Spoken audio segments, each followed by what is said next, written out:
The broadcast is now starting. All attendees are in listen-only mode.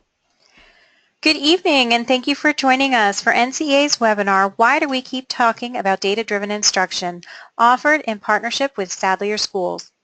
I'm Andrea Cobb with NCEA, and I'm happy to host this webinar for you today. Before we begin, please know that your microphone connections have been muted. If you have questions during today's presentation, please send those through the question box that appears in your GoToWebinar panel. To ask a question, use your mouse to click into the blank box area, type your question using your keyboard, and then click Send. The webinar presentation will last about an hour. You can post questions at any time throughout the presentation for our presenter. Immediately following the webinar, you'll be prompted to complete a brief survey about your experience, and I thank you in advance for providing us with this valuable feedback. You'll receive an email tomorrow with instructions on accessing this recorded webinar, the presentation materials, and your certificate of attendance. You can also download those files now from the handout section of your GoToWebinar control panel. Let us begin as we do all things in prayer. In the name of the Father, and of the Son, and of the Holy Spirit, amen. Our Father, who art in heaven, hallowed be thy name. Thy kingdom come, thy will be done, on earth as it is in heaven. Give us this day our daily bread, and forgive us our trespasses, as we forgive those who trespass against us. And lead us not into temptation, but deliver us from evil. Amen. In the name of the Father, and of the Son, and of the Holy Spirit. Amen. Now it is my pleasure to introduce our presenter, Ms. Ellen Edmonds. Ellen is the Executive Director of Professional Development and Curriculum Consultant Services with Sadlier Schools. Thank you, Ellen, for joining us today. Thank you. I'm excited to partner with you and to be able to talk about a very important topic, one that, although we continue to talk about it, the research shows it's something we really need to continue to pay attention to, and that's data-driven instruction. As educators, we talk a lot about teaching, and I ask you, if you teach and students don't learn, is it really teaching? As we think about that, what we want are our students learning at the highest levels. But we don't know if our students are learning at that level unless we assess that specific learning. Not every assessment, not every item is going to be able to tell us whether students are thinking critically, whether they're using their rote skills, or whether they're actually using their conceptual understanding and demonstrating deep understanding of what they've been taught. So it's very clear that assessment plays a very important role in our instruction, and in fact, data-driven instruction really becomes the roadmap for rigor. So then, if we think about it, if assessments are what really define rigor, it's important for us to have common assessments across classes and grade levels. Having common assessments ensures that students are exposed to and are provided opportunities that allow them to develop the highest level of thinking and be able to develop deep conceptual understanding. As educators, most of us in the classroom use a set of standards that set forth for us the expectations for the grade level. Some of you may use the same set of standards, and others may use standards that are less common. For instance, you may use a variation of the Common Core Learning Standards, or you may use the National Council of Teachers of Mathematics standards. There may be a set of standards that are provided to you, and even if they're not, as teachers we develop a set of standards that become the expectations for the grade level. Those standards in and of themselves are meaningless. The definition for those standards really come through the types of assessments we use, what the assessments require students to perform, to explain, to demonstrate. So if you think about an assessment like this, where students are being asked to demonstrate their comprehension, to be able to show that they understand the vocabulary in a passage, you can see the types of items that are asked, and this type of item really requires students to be able to comprehend complex text and to understand at a deep level. So that assessment really helps us understand the expectation that's being assessed here.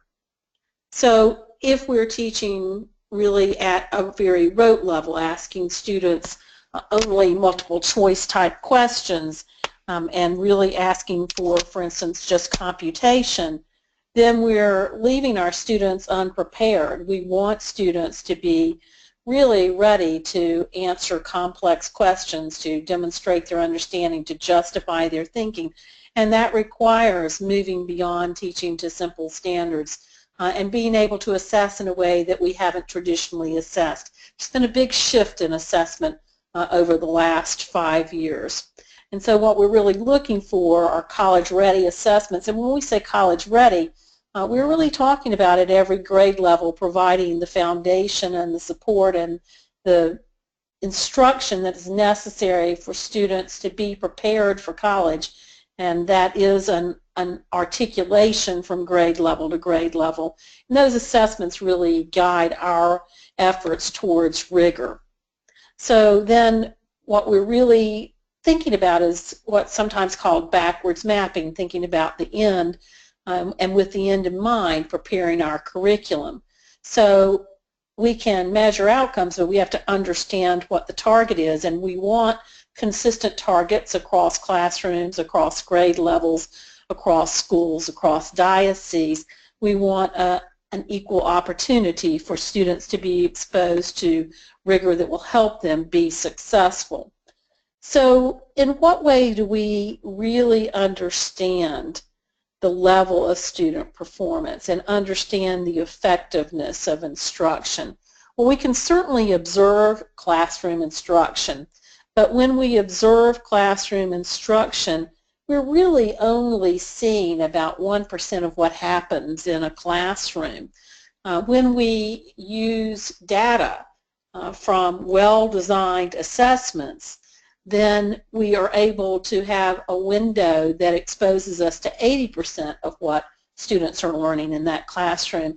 And clearly that's exactly what we need for decision making. We want that kind of window into students' understanding.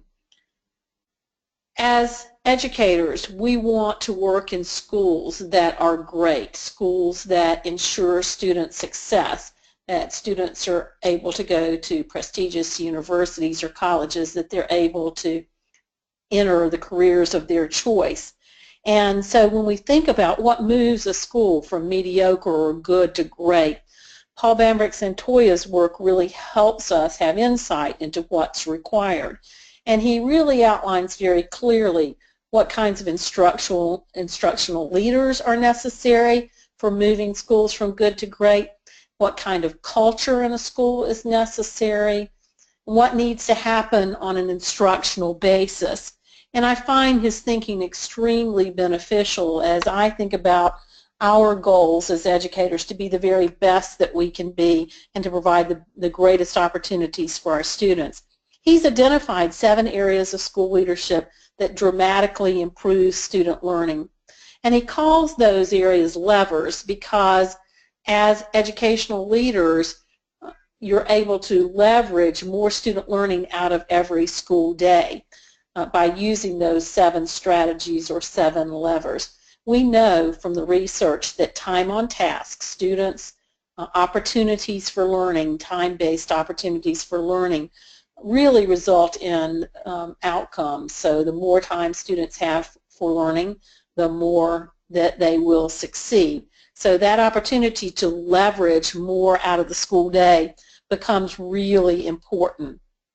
In identifying those 7 levers, he's also recognized that those levers' success depend on 4 keys. And the first is assessment. I've already mentioned the importance of assessment as the roadmap for rigor, really understanding what the expectations are for students and what they would do to demonstrate that they know and have learned what we expect at grade level performance. And it really is about asking the right kinds of questions, those questions that require higher level thinking, critical thinking, that require students to be able to write, to explain their thinking, to justify their thinking, whether it's math or it's English language arts or it's science or history or social studies. We need to think about having assessments that truly look at what we're expecting and not just that sort of rote response that we get with very poorly designed assessments. And not that multiple choice or selected response items don't play a role in our assessment, but even those need to be carefully crafted to really measure the expectation. And then having that data from assessment is helpful, but not unless we analyze it. So we need to be able to really look very closely at that data to determine what students are proficient in terms of the expectations, which students are above proficiency, and which students are struggling, and to be able to do the type of analysis that actually tells us why that is the case. And that really requires item level analysis, looking specifically at types of items, the DOK levels that they measure, the standards that they're assessing, and that analysis helps us begin to do what's next in terms of being critical, and that is we don't put the notebooks with the assessment data away, we don't close the file, we think about what the implications are for instruction. So we look at what that data says about what our next step should be. Should we reteach? Should we provide small group instruction with more time and more intensity? And should we provide instruction in a different mode or using different models or different approaches? All of that can be determined by analyzing the data. And then we have to decide, so what is it we're teaching? What is the content? Is it presented in a different way? Is it the same content revisited?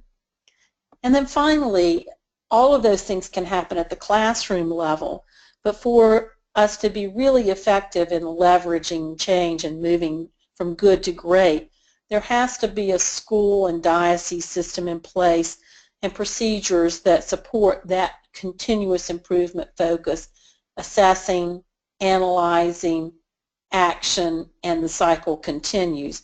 And frankly, we'll talk about this again in a bit, but that requires time for planning and time for analysis. So that as educators, we're not just spending time in our classroom, but we're collaborating and really focusing on instruction. So think about your own organization. Think about those 4 keys. So we've talked about assessment, we've talked about analysis, we've talked about action, and we've talked about systems. Where is your school, your diocese, in terms of having those keys in place so that you can leverage all that you might to make sure that you move as a school from good to great?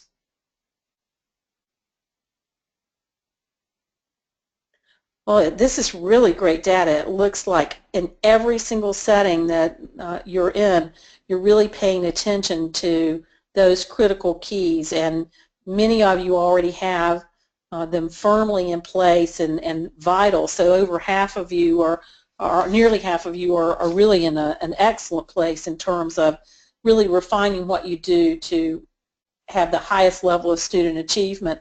And the rest of you have this all in the works, and that's really part of why we keep talking about data-driven instruction, is that it is a cycle of continuous improvement. And so we do want to continue to pay attention to these keys and continue to refine and focus on them.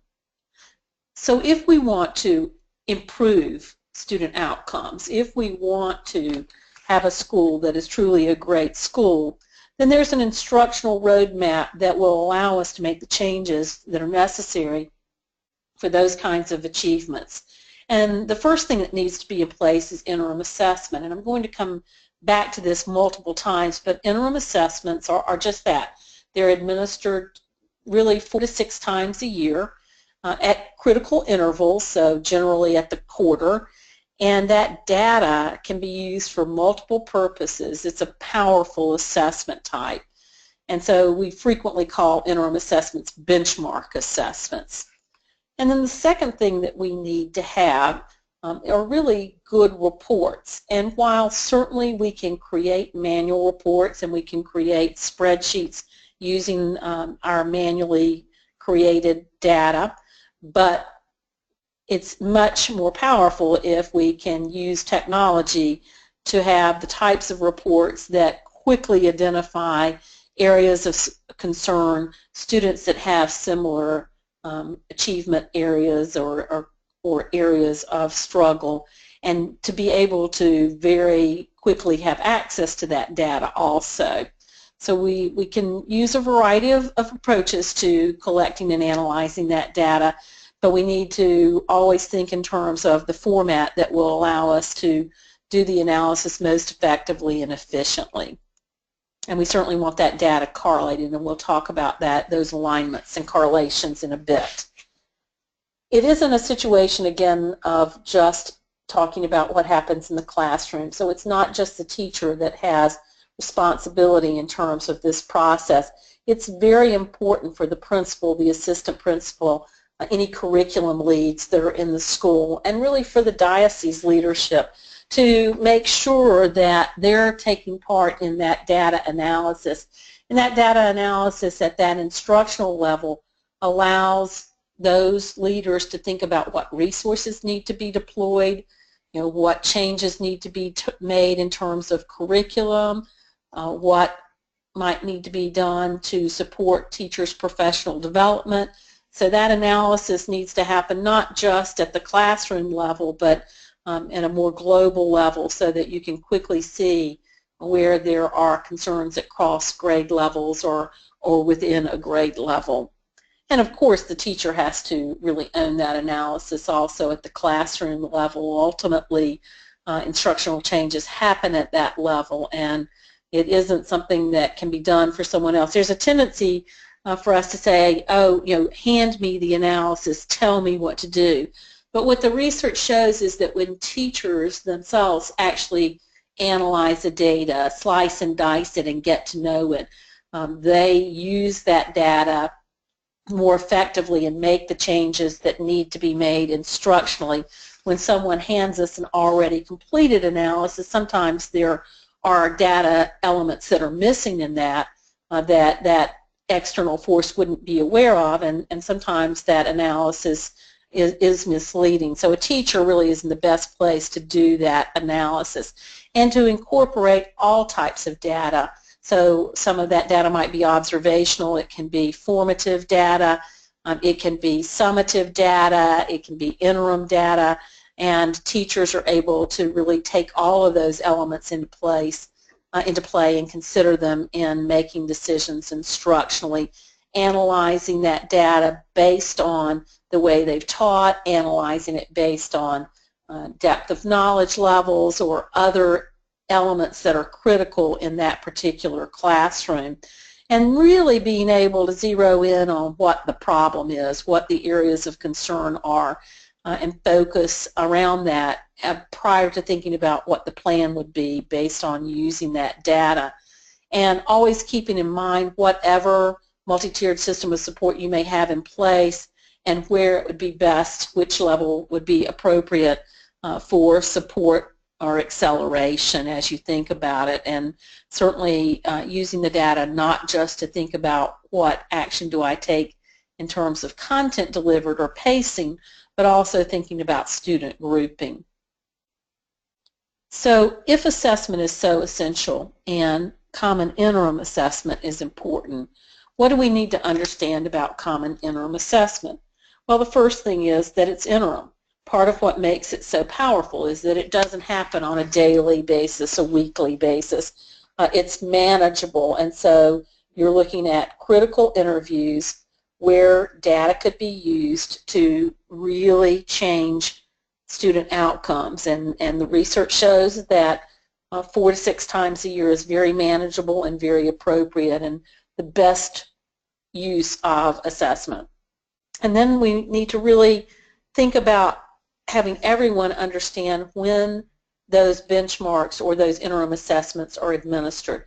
So do we agree prior to the start of the school year that in the first week of school everyone will administer the initial benchmark, and that initial benchmark will serve diagnostic purposes as well as other purposes? Or do we start at the end of the first quarter and we administer the benchmark one of these 3 days? That transparent starting point is really essential for having consistent data across the grade levels and even across schools so that decisions can be made. And the assessments that are administered, particularly benchmark assessments, should not be developed in isolation. the items should be aligned to the expectations that are laid out for students. And while most of us use assessments like the Iowa Test of Basic Skills or the Terra Nova, our students sometimes matriculate to colleges or universities where students from public schools attend or other charter or private schools.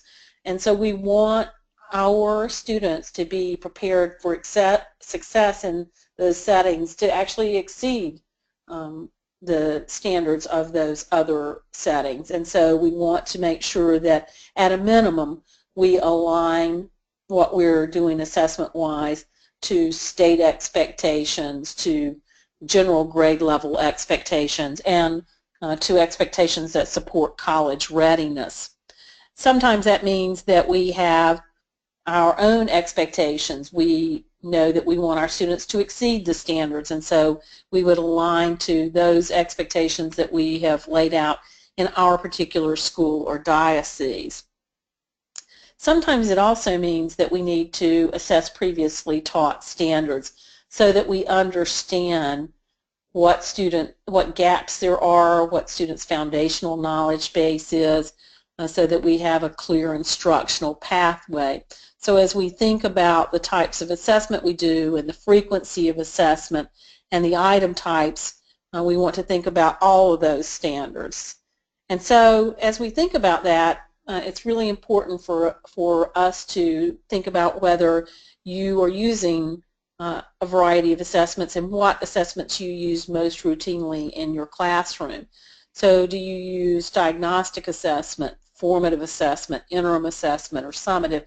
And what do you use most frequently to make instructional decisions?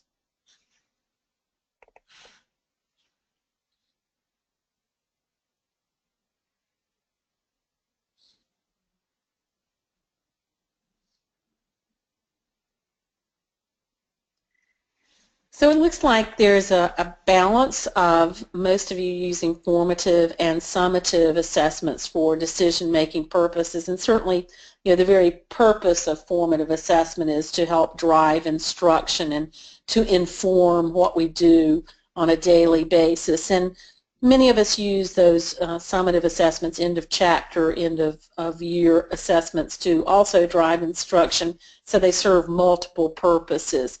And a few of you are using diagnostic assessments routinely so that as you begin a year or begin a semester, you're looking at student status and adjusting your instruction before you really begin that particular course or that particular grade level.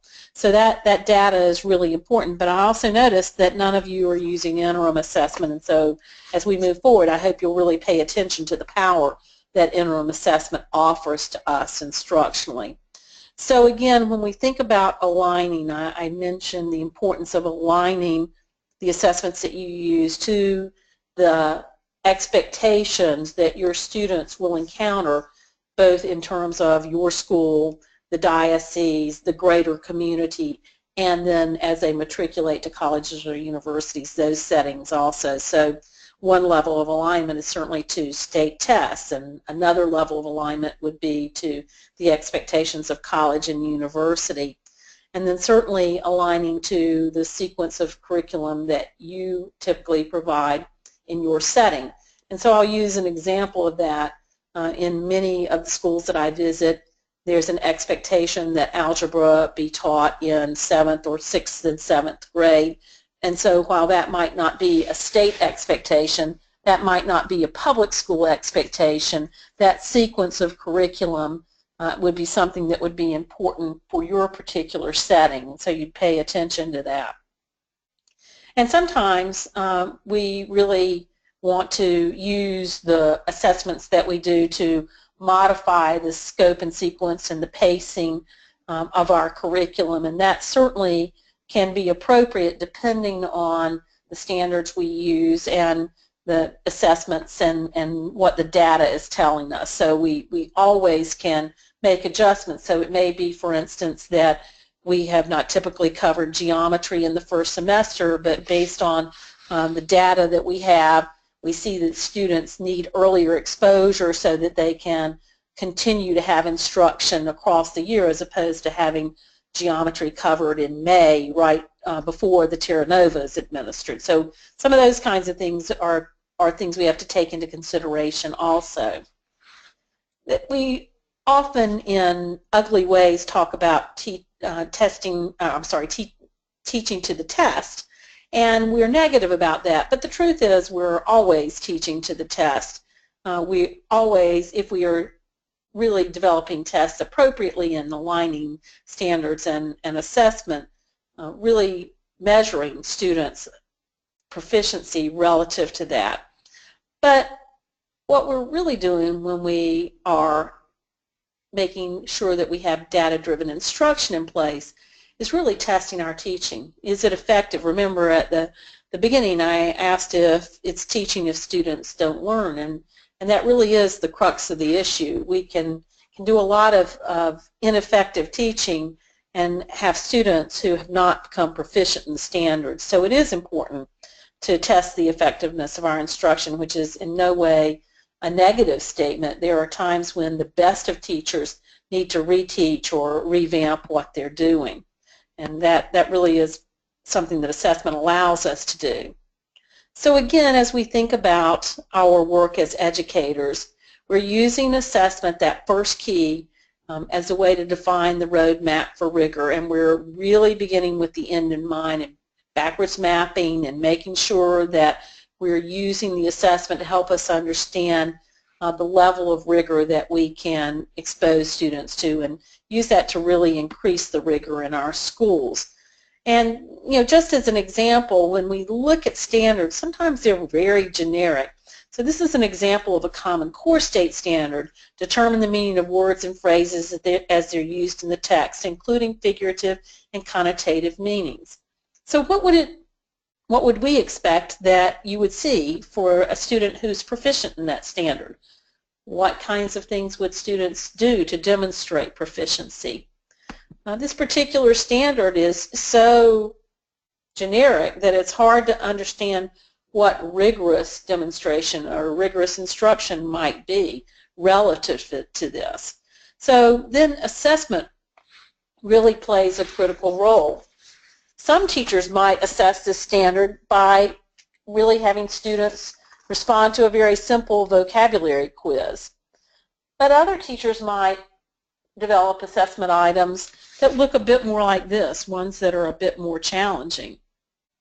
So in this case, we're thinking about that particular piece of literature that students are reading, and we're asking them what the description of Macbeth's barren scepter contributes to the unity of the passage, and how does it do that? Which of these ways does the description contribute to that unity?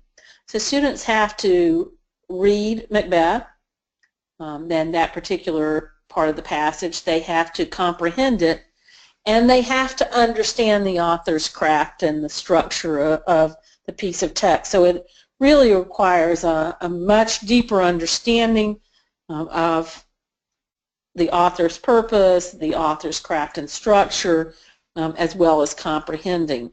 So that assessment item really helps us understand that particular standard and provide more rigorous instruction.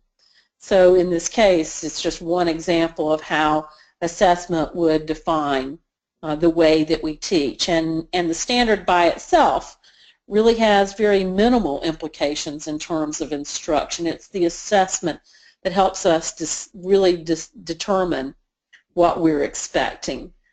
So they go hand in hand, and assessments really are the first part of what we do as a school. And in the research that's been done, schools that are highly effective use interim assessments routinely. They use the same format and same item types across the grade levels. They make sure that the assessment items that are administered are aligned to all of the expectations that are important to that particular school, and they use that data routinely. The school agrees on when the assessments will be administered, beginning with the first cycle of assessment, and they use that to define their roadmap for teaching.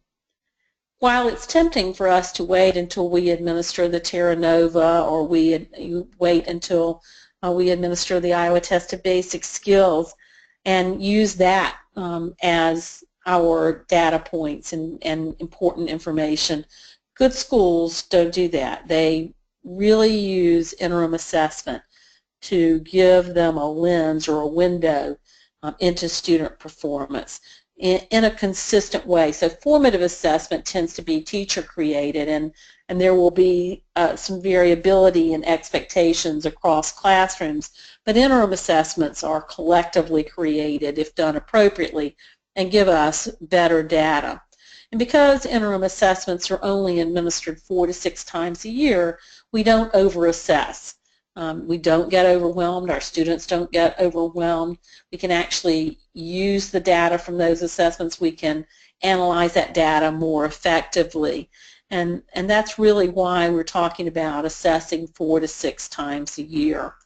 And then in doing that, having that sort of common approach, we're making sure that all students have the same set of expectations for learning and that it's consistent across grade levels so that there's good articulation and good alignment. And again, just remember that those assessments need to be aligned to the expectations that we have in place in our school that are valuable to our school. So we know that when teachers really approach instruction in this way, and schools really approach instruction in this way, we're much more powerful in terms of the instruction that we deliver.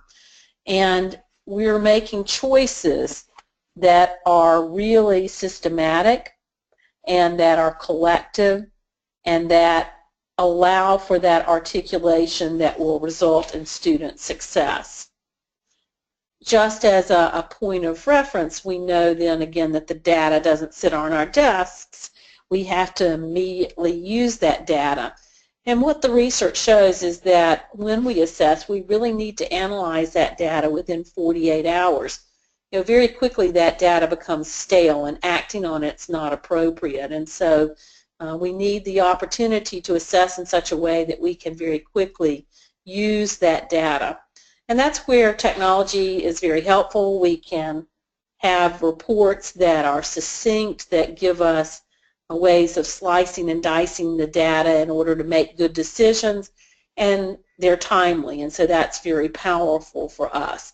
So we can look at data at the standards level, we can think about grouping, we can really begin to do our own analysis, and we're doing it fully aware of the assessment. So we're able to actually look at the items and think about their implications in terms of depth of knowledge, in terms of standards, and really begin to dig in and understand why students didn't answer correctly. In mathematics, we know that there are common errors that students make, and so we want to be able to analyze the data and determine if there's misunderstanding or misconceptions that we need to immediately address. So that analysis really helps us think about the kinds of things we need to do instructionally and allows us to intervene. And when we think about analyzing in terms of something like depth of knowledge level, what we're really able to look at is, do students understand something at a rote level, and they're able to demonstrate it in that way, but they're not able to apply and extend, so they're not able to really demonstrate understanding at levels 3 and levels 4. So we know how to support students' depth of knowledge, and we would focus there as opposed to addressing it in some other way. So that analysis is equally important for many teachers.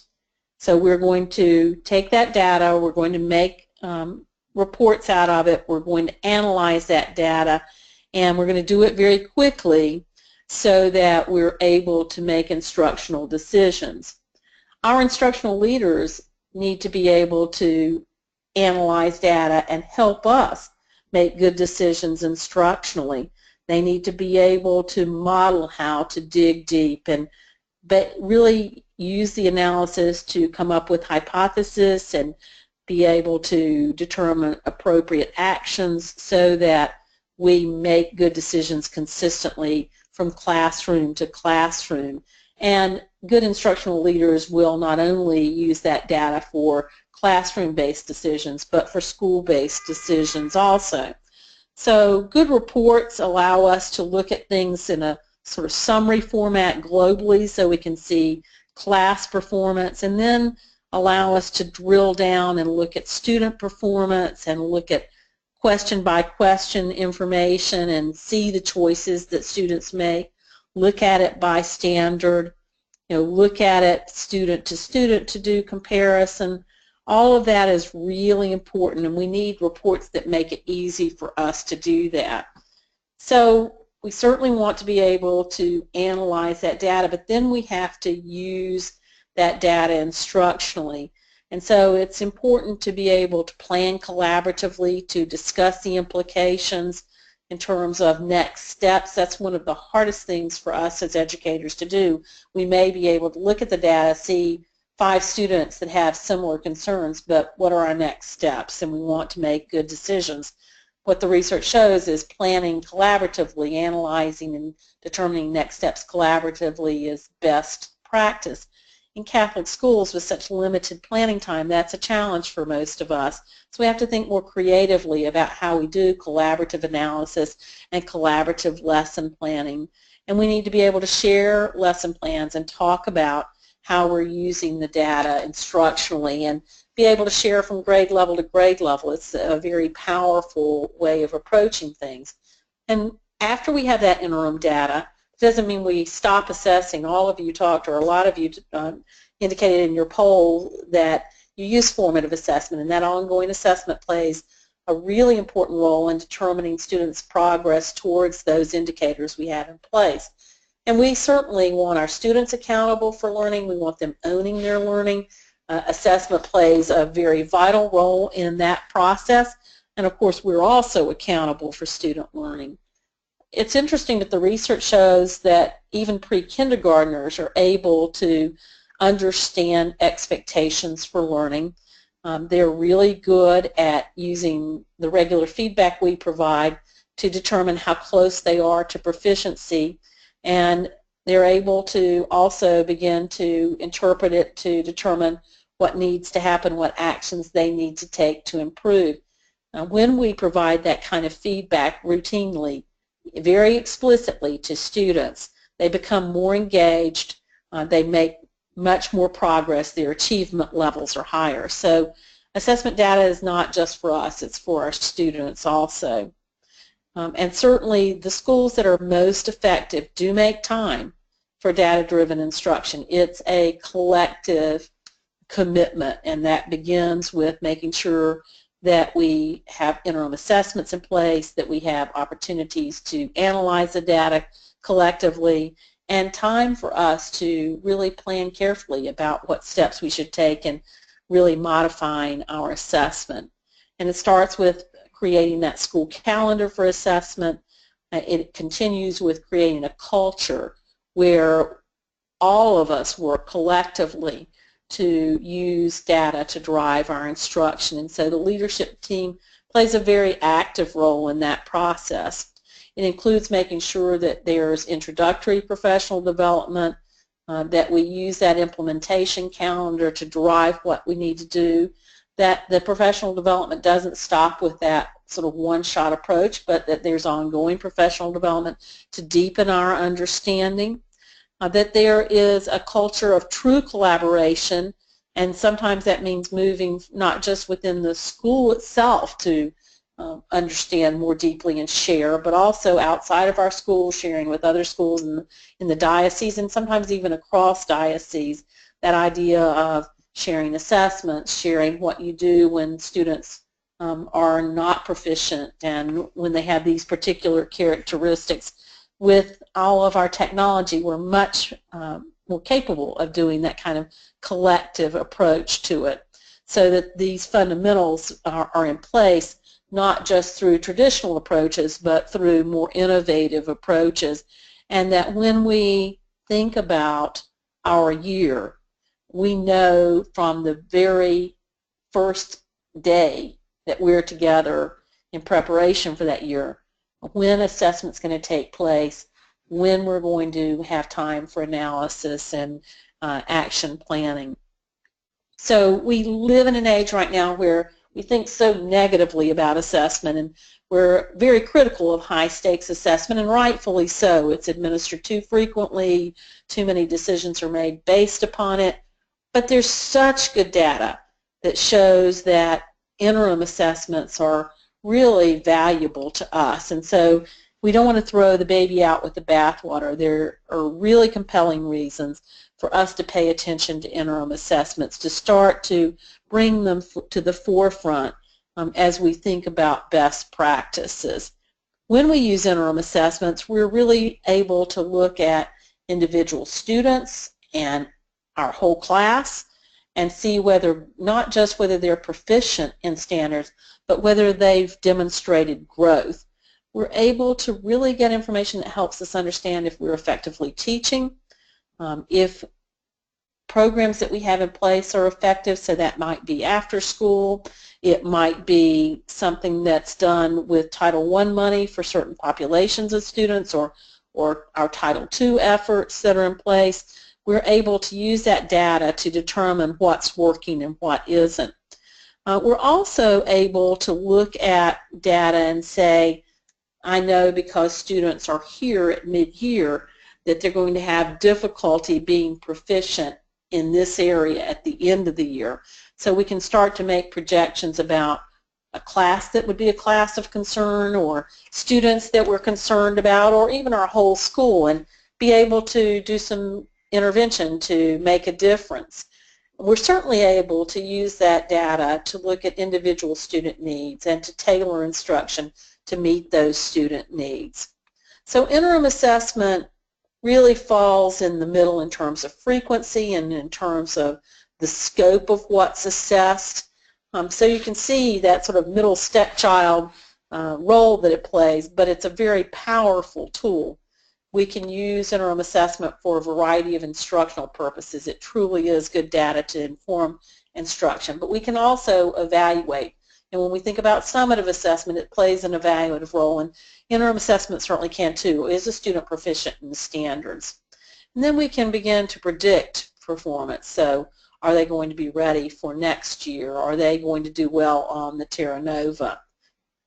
So thinking about interim assessments, let me know a little bit, and let your peers on the webinar know a little bit about what your use is like and your experience with interim assessments. Do you use them in your classroom? Does your school use interim assessment? Have you talked about it but you haven't started doing any kind of interim assessment, or you know nothing about them?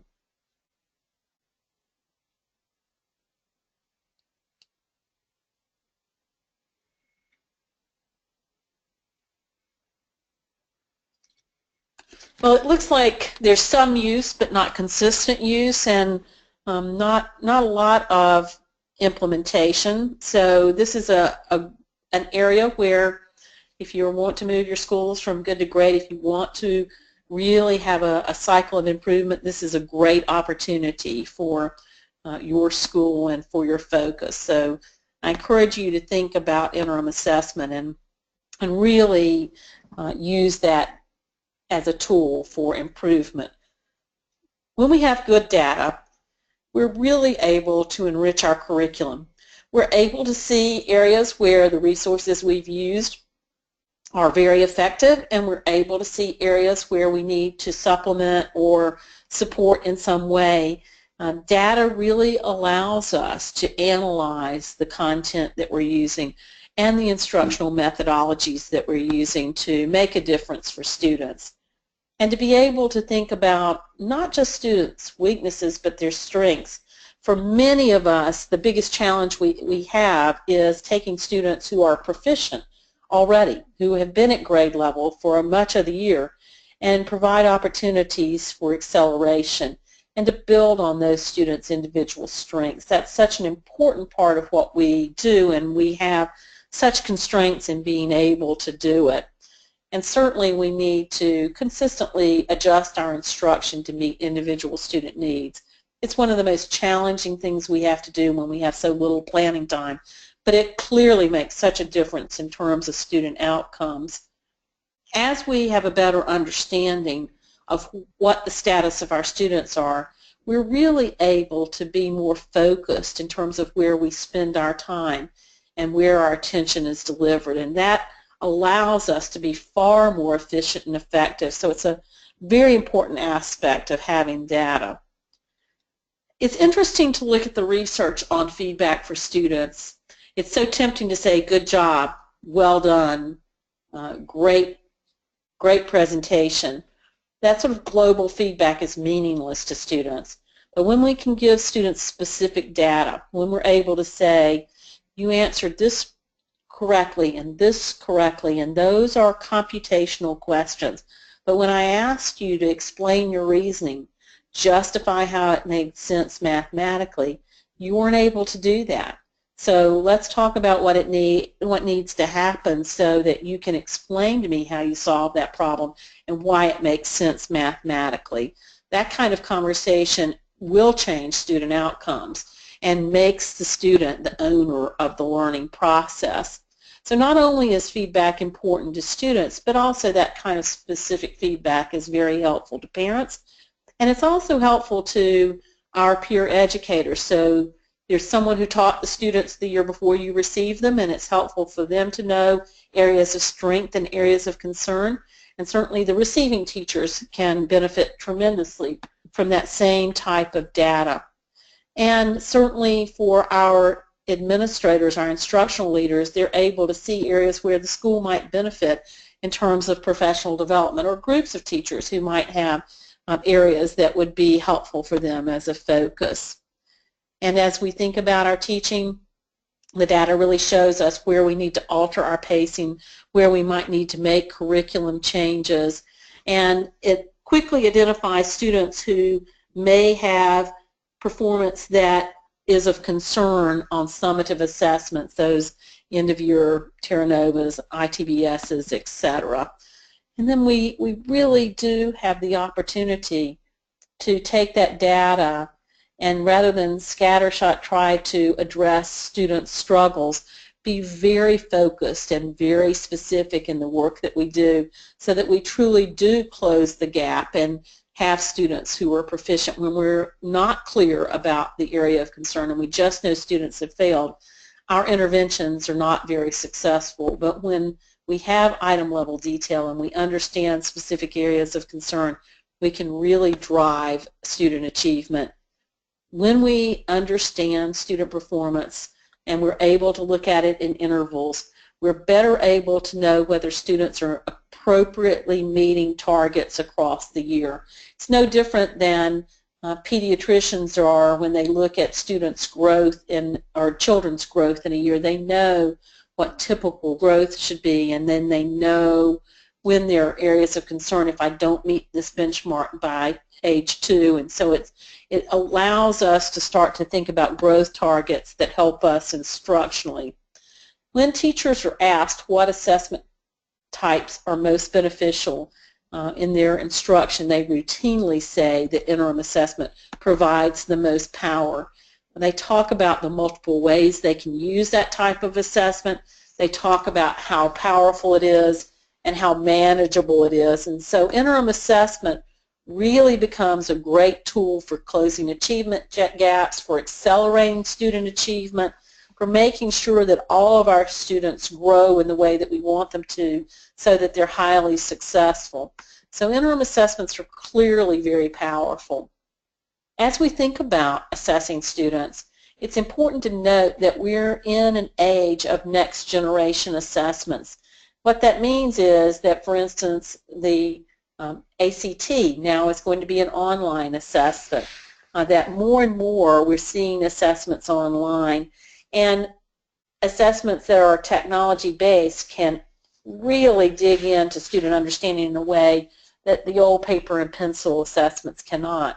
So for our students to be optimally successful, we have to expose them to technology-enhanced like items So they begin to develop comfort with those items and are able to demonstrate their understanding. And in turn, we're better able to analyze whether they are indeed proficient in these higher level standards and expectations. I hope that this has been helpful to you as you think about ways to enhance your instruction and improve your school's performance. Most of us are in absolutely wonderful schools that are serving our students very well, but the opportunity to move from good to great can make such a difference. And I hope that you understand the role data-driven instruction plays in that, and particularly interim assessment. So thank you for joining me this day. Thank you, Ellen. We have a few questions from our audience. Earlier in the presentation, you referenced leveraging leadership in the 7 areas of school leadership. Can you expand on that a little bit, maybe talk about some of those areas? Sure, and I think obviously there are a couple of books actually written on those 7 levers, and that it's a very complex and comprehensive way of looking at things. The data-driven instruction is the first, and what he indicates is the most powerful of the 7 levers, and so that's why I spend my time there as opposed to talking about all of them. There are, and I can share the books on the 7 levers because I think that would be also helpful. But when we think about the crucial ones, as I mentioned, you think data first, and then observation and feedback. You think student culture, staff culture. I have to think about these a minute or two. Professional development is one of them. Planning is one, and I'm forgetting one of them. All right, data-driven instruction, student culture, staff culture, observation and feedback, planning, professional development, managing and developing an instructional leadership team. Well, that was really good for a pop quiz. I'm impressed. Yeah, I wasn't expecting that one, so my old brain had to think about it a little bit.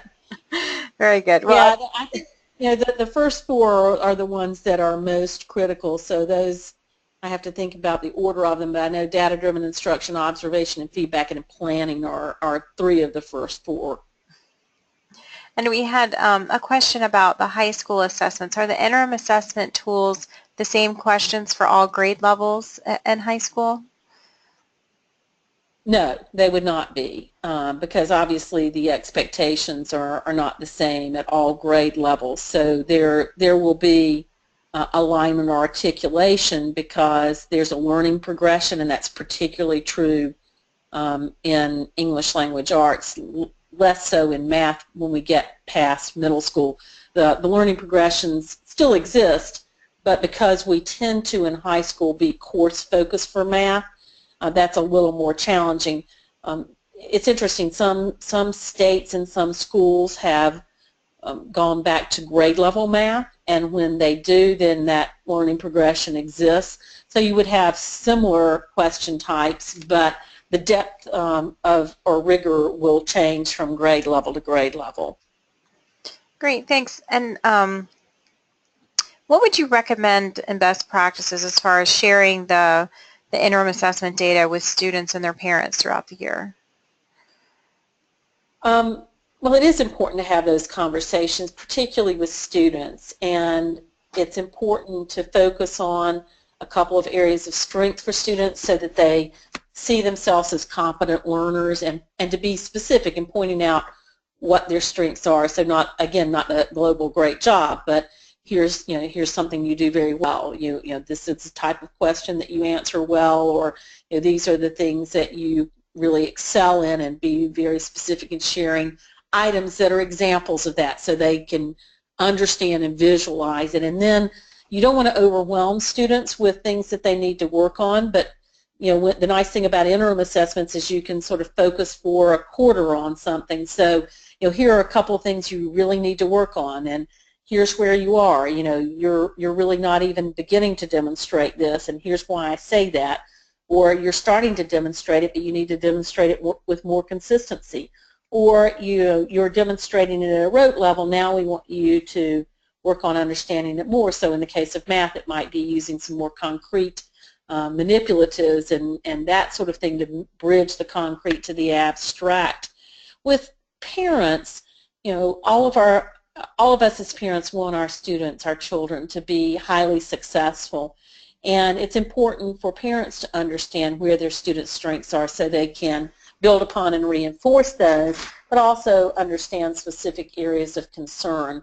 Not that you expect parents to fill those knowledge gaps or work on particular targets, but so that they know here's an area of concern, here's something your student's going to be focused on, here's something I'm going to be focusing on instructionally, and that helps parents have a real expectation of students' level of proficiency. And in some cases, if I see that a student doesn't have computational fluency, I want to be able to show parents examples of that and say, it would be great if you could make sure your student plays fluency games 3 nights a week or 2 nights a week. Or if a student's really struggling with writing, here are some ways that you can support your student in becoming a more effective writer. Have a conversation. Ask your student to come up with a beginning response and a middle, and think in terms of the way that we write. So we do want to give parents some very specific information and tell parents how they can help students use that information and how they can use the information. Thank you. And we have a question asking if interim assessments include multiple subject areas, particularly in high school. We should use interim assessments in all content areas, and we know now about the importance of really doing sort of an integrated approach. So, for instance, the research shows, and many standards reinforce this, that reading should be taught across the content areas. The vocabulary should be taught across the content areas. And so there could be some assessments that could be administered, interim assessments that would, for instance, use science content to assess comprehension or history content to assess comprehension. So there could be some commonality in that way, but every subject area should have interim assessment as part of it. Great. And one final question. Can you give some ideas where to find additional resources for interim assessments? Well, first of all, it's helpful to know what standards you're using. So, for instance, if you're using some aspect of the Common Core state standards or New York Standards of Learning or whatever state you might be in, and some Catholic schools are, some are using other sets of standards. If you're using those standards, Engage New York has a number of assessments online that are free. Achieve the Core has assessment items. The assessment consortia have sample items, so PARC and Smarter Balanced. And so those are good sample items or models for us to replicate. And there are certainly other resources online. Some states have posted assessment items, and so some states like North Carolina and Ohio have done quite a bit to make assessment items public. Ohio's done an amazing job of putting those kinds of things out. If you're using National Council of Teachers in Mathematics, then and their standards, and they've been around for quite some time, NCTM has a number of things on their website. So International Literacy Association has a number of assessment items for their literacy standards. And if someone wanted to email me and let me know what standards you're using, I can make other suggestions. But my email address is here on the screen, so you can certainly do that. Wonderful. Thank you so much for that wealth of information. And for our audience, I want to thank you for your great questions and active participation. I'd also like to invite you all to visit our website at ncea.org to see listings for upcoming webinars and professional development events and activities. We have our NCEA National Convention coming up in St. Louis, of which Ellen will be one of our many presenters. So we hope that you not only sign on for more of her webinars, but come meet her in person in St. Louis. Thank you all for spending your time with us. And again, thank you, Ellen, for this wealth of information. And as a reminder to our audience, I will be sending you this webinar recording, a copy of the presentation slides, and a certificate of attendance via email tomorrow. Thank you all again, and may you enjoy a blessed evening. Thank you.